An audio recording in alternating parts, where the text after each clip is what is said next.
Salut à tous, c'est Tonton Casserole. Je suis très content de vous retrouver aujourd'hui pour une nouvelle vidéo. Je vais vous présenter donc le fumet de crustacés. Donc c'est une base de sauce qui va vous permettre de faire des sauces pour le poisson essentiellement. Et donc la clé du succès de cette sauce réside dans les ingrédients. Alors pour réaliser notre fumet de crustacés, vous aurez besoin donc pour 1,5 litre d'eau. Donc ça fait à peu près 500 ml de bouillon au final. Je vous expliquerai au fur et à mesure de la recette. Ensuite, vous aurez besoin donc de 200 g de parure de crevettes, donc savoir la tête, la carapace, donc ici de première fraîcheur puisque j'ai acheté ce matin au marché des crevettes. On a fait donc précédemment la recette de nem aux crevettes avec Sabrina. Et donc, plutôt que de jeter les carapaces de crevettes tout de suite, j'ai décidé d'en faire une sauce. C'est pour ça que vous avez aujourd'hui Tonton Casserole dans l'action. Vous aurez besoin d'un alcool fort, donc soit du pastis, comme ici là présent, ou alors du cognac, de l'armagnac, du whisky. Vous aurez besoin d'une échalote bien hachée correctement, avec un petit peu de blanc de poireau pour y apporter un petit peu de goût aussi supplémentaire. Ça, c'est pas obligatoire. Ensuite, vous aurez besoin d'une noix de beurre, une demi-carotte coupée en cubes. Donc ça peut être faisable donc au robot coupe légumes, tout ce qui est voilà, robot ménager, toute ménagère à la maison. Vous avez besoin aussi maintenant de coulis de tomates. Pourquoi du coulis? Parce que c'est moins fort que le concentré de tomates. Dans certains puristes diraient qu'il faut mettre du concentré, d'autres de la tomate déjà pelée. Moi j'ai choisi du bon coulis de tomate puisque il a un goût assez sucré. Il va apporter moins d'amertume et moins d'acidité surtout. Donc une sauce moins agressive et beaucoup plus ronde. On se retrouve tout de suite pour le dérouler. Alors pour commencer, mettre le beurre à fondre dans la casserole, ça va de soi, mais c'est important qu'il soit bien mousseux cette fois-ci pour pouvoir faire revenir nos carapaces de crustacés. Alors cette base de sauce que vous allez voir est une sauce destinée à faire des poissons. Donc vous pouvez aussi utiliser des carcasses de viande aussi, ça fait la même chose, sauf que vous ne mettrez pas d'alcool. Donc le beurre mousse bien, il chante bien, donc on va mettre tout de suite des échalotes avec le blanc de poireau. Ça, on passe un peu. Alors, hop. Voilà, vous ajoutez vos carottes. Tout simplement, en fait, ça va développer le goût tout de suite des légumes, ce qui fait qu'après, quand on va ajouter donc les carapaces, ça va permettre du coup de donner du goût tout de suite à notre ensemble. Pareil, quoi. Voilà. Voilà. Donc, vous prenez un pilon ou alors un rouleau à pâtisserie et vous venez ici écraser. Alors, je dis bien écraser.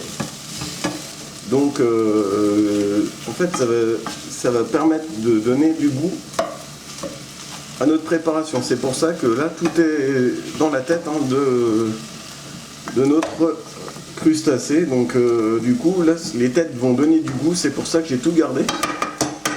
Voilà. On va reprendre et en fait on va faire bien suer tout ça pendant quelques minutes. Ça varie selon le crustacé, donc pour le coup ça va donc être 5 bonnes minutes sur un feu assez fort, mais pas trop non plus parce que vous allez rendre amère votre préparation de sauce. Et le but c'est pas que ça soit mauvais, il faut que ça ait du goût. D'où le beurre qui va fixer aussi les arômes.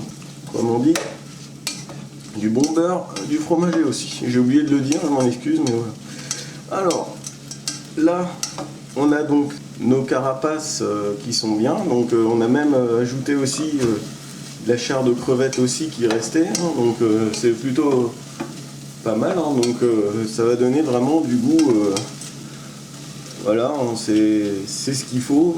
Et en fait, même à l'intérieur des têtes, il peut y avoir aussi un petit peu de corail. Surtout s'il y a du homard, tout ça, vous pouvez utiliser tout simplement. Ensuite, on va ajouter notre coulis de tomate. Alors, le coulis de tomate, c'est des tomates fraîches que vous utilisez. C'est pas parce que c'est moi qui le fais que ça va être meilleur, c'est parce que vous aurez choisi des beaux légumes du marché. La carotte, elle vient du marché. Les échalotes, c'est pareil. Faut absolument revenir à cette bonne cuisine d'autrefois. Cette cuisine où maman vous emmenait au marché le matin. Ça, c'est la vraie cuisine. Ça sert à rien d'acheter des boîtes. Moi, j'achète pas de boîte, vous voyez. C'est juste là, tout est dans l'assiette. La nature est dans l'assiette. Voilà. Ensuite, ma petite touche, la petite pointe, juste d'alcool, juste ce qu'il faut. Voilà, donc là, ça va s'évaporer sans chercher à flamber.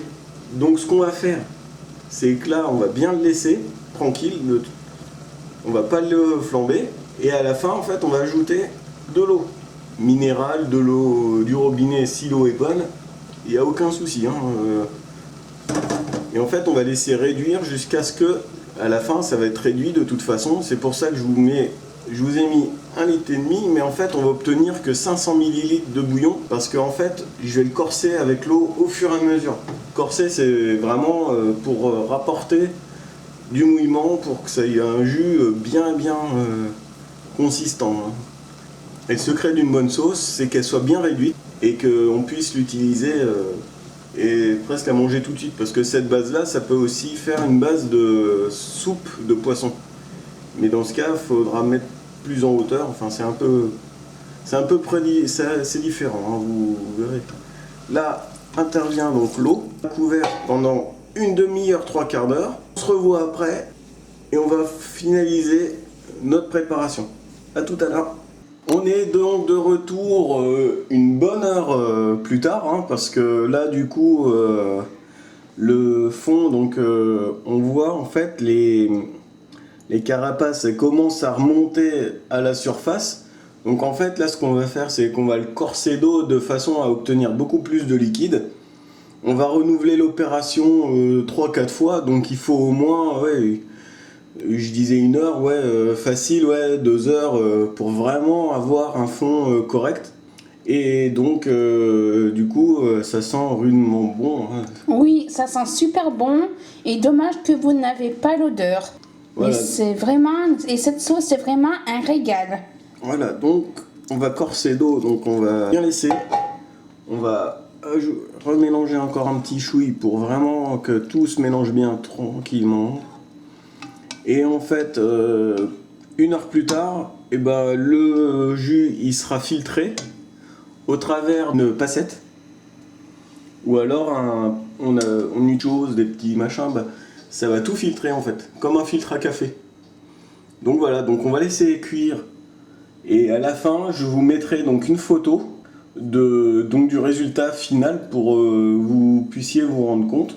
Et le secret d'une bonne sauce, c'est qu'elle soit réduite de moitié ou complètement, ce qui fait que ça va obtenir un sirop assez épais et du coup vous obtiendrez vraiment une très très bonne base de sauce. Mon tuto il est terminé pour aujourd'hui. J'espère que vous avez bien apprécié. Bientôt sur Tonton Casserole. N'oubliez pas à vous abonner. Vous êtes déjà 51 abonnés. Merci déjà de me suivre et de vous être abonné. Si vous avez des idées, si vous avez des questions, si vous n'avez pas forcément compris la recette, ce que je peux comprendre aussi, c'est pas donné à tout le monde, puisque là c'est vraiment une recette pour des pros, voire des semi-pros. Mais vous n'hésitez pas, vous mettez un petit message en commentaire, j'y répondrai avec grand plaisir. D'ici là, portez-vous bien et à plus. Au revoir.